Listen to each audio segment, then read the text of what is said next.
என்ன தோசை ஊத்துன்னு அலப்பறை பண்றாங்க 12 மணிக்கு நைட்டு 12 மணிக்கு. துபாய் தோசை நல்லா சொல்லுவாங்க.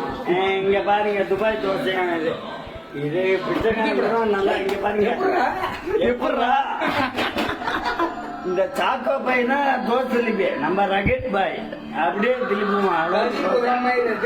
சரி இப்ப பாரு இங்க இருக்க இங்க பாருங்க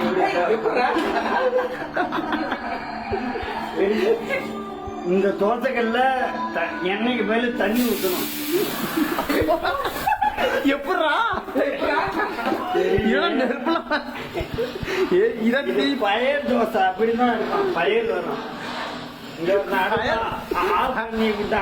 பழைய தோசை ஒரு ஆம்லெட்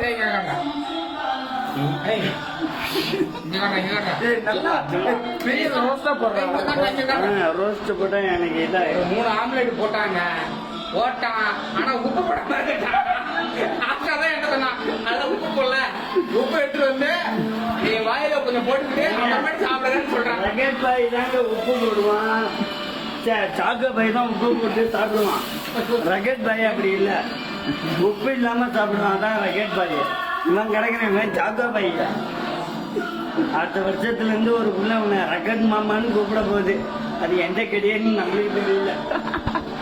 யாராவது யார ரகட் மாமா மேல ரகட் மாமா இவரா? உன் பேர் சொல்லுமா?